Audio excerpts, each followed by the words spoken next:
Talk to me about how right justification, so this perfect block, and left justification, which allows this ragged right, comes into it. Like, are you saying a Kindle can have right justification blocks and be beautifully laid out if the algorithm is good enough? Yes.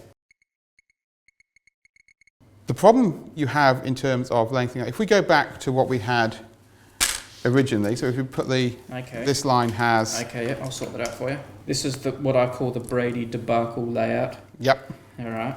It's a well-known layout algorithm. Yes, and it took me a long time too. You wouldn't want me calculating it every time you turned a page on your Kindle. All right.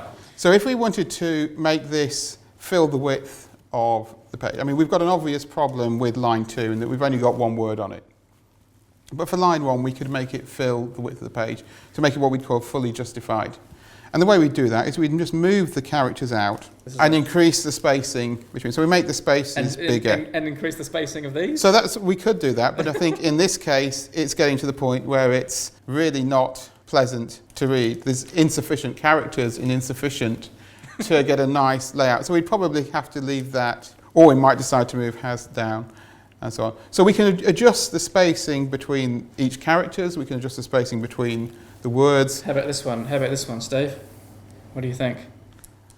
So that's probably a nicer layout than having insufficient spread out, but it's still pretty nasty.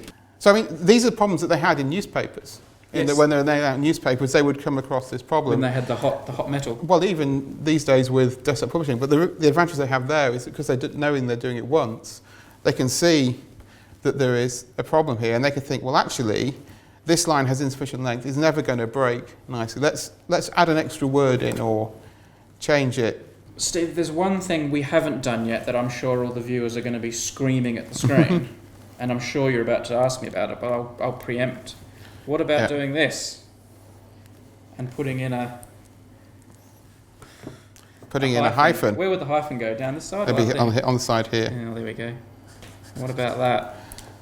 So yep, that's something else we could do. But again, we then have to start thinking, you've now just increased the number of places where you can break words. So you've got even more versions to consider. So the poor CPU and the Kindle's going, oh no, you've given me even more work to do. Absolutely.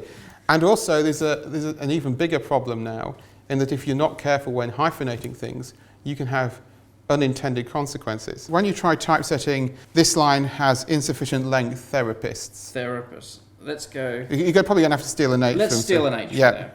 So here we go. There's the word. I can see what you're going to do to me here already. You want a P. We want a P. We've got one here in a... What are these tiles, by the way, Steve? They're not Scrabble tiles. So this is a game called Bananagrams, which is similar to Scrabble. Other word-based games are available. So So say we had the word therapist coming on the end here. So if I got myself into a pickle with the word therapist here, and I wanted to hyphenate, what you're saying is I could accidentally hyphenate there, and we draw my hyphen here. And suddenly someone has gone from being a therapist to something that they definitely wouldn't want to be. They are the rapist. And so this actually happened in a newspaper, I believe, and so they were sued quite rightly for the defamation of character. Oh, so they were referring to like Bill Jones, therapist, and they called him Bill Jones, the rapist. Exactly. The eye sees the two words, and so you have to be very careful, and you have to program that in. And it can also look unsightly. So, for example, you don't want to just have a single character. You're increasing the amount of calculations that the computer has to do that. So it looks like a very simple problem, and it sounds like you think typesetting text, that's really, really simple. But then when you start to think about it, and particularly if you want to get a nice looking layout, which you want when you're reading, you don't want to be, as your friend C.P. Gray has found, you don't want to be looking at the typesetting when reading a novel, you want to be enjoying the story.